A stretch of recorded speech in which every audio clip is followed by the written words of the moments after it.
आज या ठिकाणी आपल्याला विशेष भेटण्याचं कारण असं आहे की कालच जुन्नर तालुका बाजार समितीच्या निवडणुका पार पडल्या। हे पार पडत असताना त्याच्यामध्ये जे काही शेतकरी विकास परिवर्तक पॅनलच्या माध्यमातून आम्ही आमचा पॅनल देत असताना त्याच्यामध्ये आम्ही तालुक्यातील सर्व पक्षीय लोक एकत्र करून हा एक शेतकरी विकास परिवर्तन पॅनल दिलेला होता। आणि विशेष करून याच्यामध्ये शिवसेना उद्धव बाळासाहेब ठाकरे या पक्षाच्या माध्यमातून ही पॅनलची युती व्हावी म्हणून विशेष करून आमच्या काही पदाधिकाऱ्यांनी पुढाकार घेतला होता। त्यामध्ये मी सुद्धा माझी भूमिका मांडलेली होती। आणि म्हणून काल झालेल्या या निवडणुकीमध्ये आमच्या मनासारखं यश आम्हाला मिळालं नाही आणि त्यामध्ये जे अपयश आलेलं आहे ते हे जरी सांघिक असलं तर मी एक जबाबदार पदाधिकारी, माझ्याकडे जुन्नर तालुका शिवसेना समन्वयक या पदाची जबाबदारी होती आणि या जबाबदारीने काम करत असताना या निवडणुकीमध्ये जे अपयश आलेलं आहे तर त्या अपयशाची संपूर्ण जबाबदारी या ठिकाणी मी स्वीकारतो। आम्हाला वाटलं होतं की एक चांगल्या पद्धतीचं पॅनल, चांगल्या पद्धतीचे चेहरे हे आपण जनतेसमोर दिलेले, मतदारांसमोर दिलेले आणि भविष्यामध्ये या चेहऱ्यांना बघून सर्व नवीन चेहरे, सर्व तरुण चेहरे आणि निश्चितपणे सर्व समावेशक तळागाळातून एक चांगल्या पद्धतीने समाजामध्ये काम करणारे हे चेहरे होते, सर्व क्षेत्रामध्ये काम करणारे होते, सर्वांच्या सुखदुःखात जाणारे हे चेहरे होते आणि म्हणून लोकांना परिचित असलेले चेहरे हे आम्ही समोर आणण्याचा प्रयत्न केला। परंतु त्याच्यामध्ये आम्हाला फारसं यश न मिळता जे अपयश मिळालेले तर हे सांघिक जरी जबाबदारी असली तरी हे मी वैयक्तिक एक जबाबदारी स्वीकारतो या अपयशाची। आणि भविष्यामध्ये माझा जुन्नर तालुका समन्वयक पदाची जी माझ्याकडे जबाबदारी आहे, शिवसेना उद्धव बाळासाहेब ठाकरे या पदाची, या पक्षाची, त्या पदातून मी या ठिकाणी मुक्त होत आहे। भविष्यामध्ये मी एक फक्त शिवसैनिक म्हणून निश्चितपणे संघटनेचं प्रामाणिकपणे काम करत राहील। की राजकारणामध्ये वेळ आणि काळ या गोष्टीला महत्त्व असतं असं मला वाटतं आणि म्हणून काही लोकांचं म्हणणं असं असेल का बा यांच्या हट्टापायी ही युती झाली किंवा आघाडी नाही बनली, तर मग त्याला आपण स्वीकारलेलं आहे आणि म्हणून आपल्यामुळं संघटना कुठं अडचणीत आली का काय असं थोडंसं मनामध्ये बी आपलं येतं। परंतु आपली भावना ही होती का जुन्नर तालुक्यामध्ये गेल्या 65 वर्षामध्ये ह्या कृषी उत्पन्न बाजार समितीच्या माध्यमातून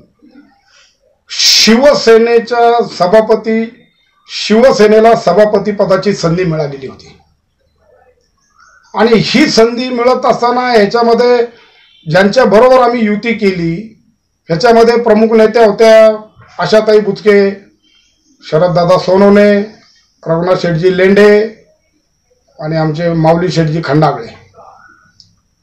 परंतु या सर्व नेत्यांनी ही युती होत असताना कोणाला किती जागा राहाव्यात याच्याबद्दल कुठली जादा चर्चा न करता सक्षम उमेदवार द्या आणि शिवसेना उद्धव बाळासाहेब ठाकरे यांच्याकडं सभापती पदाची संधी देण्याचं काम ह्या नेत्यांनी केलेलं होतं, हे मोठ्या मनाने केलेलं होतं। आणि म्हणून इतिहासात पहिल्यांदा शिवसेनेला सभापती पद त्या ठिकाणी मिळणार याचा आनंद आम्हाला फार मोठा झालेला होता। परंतु शिवसेनेच्या माध्यमातून ही युती बनवत असताना बराच काळ त्याच्यामध्ये लोटला गेला। त्याचं कारण एकमेव असं होतं की शिवसेना उद्धव बाळासाहेब ठाकरे यांच्याकडे जुन्नर तालुक्यामध्ये नेता नाही आणि मग एखाद्या पक्षाला जर नेता नसेल तर त्या पक्षामध्ये मोठ बांधली जात नाही आणि कार्यकर्त्यांचा विस्कळीतपणा आणि मतभेद विचारांची फारकत दिसून येते। आणि म्हणून तिकडं शिंदे गटाकडनं शरददादा सोनवणे हे नेते होते, त्यांनी त्यांच्या पद्धतीने कार्यकर्त्यांना आदेश दिले, कार्यकर्त्यांनी कामाला सुरुवात केली। इकडं भाजपकडं आशाताई बुचके या नेत्या होत्या, त्यांनी त्यांच्या कार्यकर्त्यांना आदेश दिला, त्यांचे कार्यकर्ते चांगल्या पद्धतीने काम करत होते.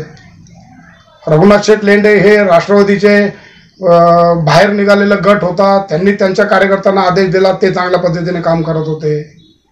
परंतु शिवसेना उद्धव बाळासाहेब ठाकरे या पक्षाकडे जुन्नर तालुक्याला नेता नव्हता, आणि नेता नसला तर काय अडचणी होऊ शकतात ह्या निवडणुकीच्या पार्श्वभूमीतून प्रॅक्टिकली आमच्या लक्षात आलं. आणि म्हणून 5-5, 6-6 जणांकडे प्रमुख पदाची जबाबदारी देऊन नेतृत्व दिलं गेलं. त्याच्यामध्ये एक वाक्यता व्हायला थोडा संदिग्ध होत होती, त्यामुळे निर्णय लवकर होत नव्हते, आणि म्हणून लेट होत गेलं. आणि ऐन वेळेला आमच्या संघटनेतले काही उमेदवार आघाडी केली नाही, म्हणून ते उमेदवार त्यांनी युतीबरोबर जायचं नाही म्हणून त्यांनी त्यांच्या माघाऱ्या घेऊन शिवसेना संघटना उद्धव बाळासाहेब ठाकरे ही थोडीशी त्यावेळेस अडचणीत आली. परंतु त्याही वेळेस आम्ही समर्थपणे तोंड देऊन मग वाटेल त्या पद्धतीने कुडून उमेदवार ऍडजस्ट करून ते पॅनल बनवण्याचं काम झालं.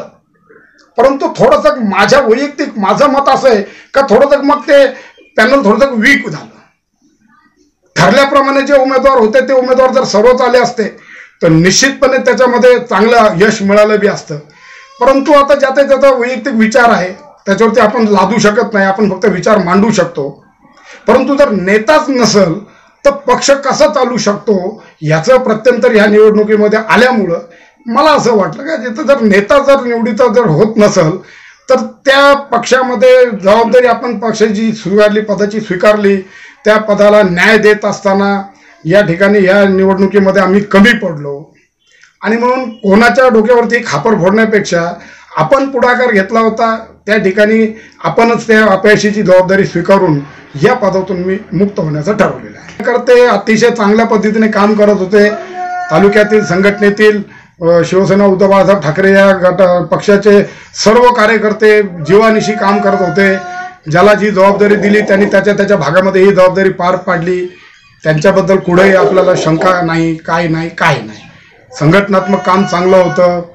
त्याशिवाय आम्हाला एवढी मतं मिळाली का? अगदी थोड्या मतांवरनं आमचे 2-4-5 सीट गेले. मग ते पिंगट असतील किंवा भगवान शेठ घोलप असतील किंवा सचिन भाऊ वाळुंज असेल, असे हे उमेदवार बघा ना किती 4 मताच्या 6 मताच्या 12 मताच्या फरकाने गेले.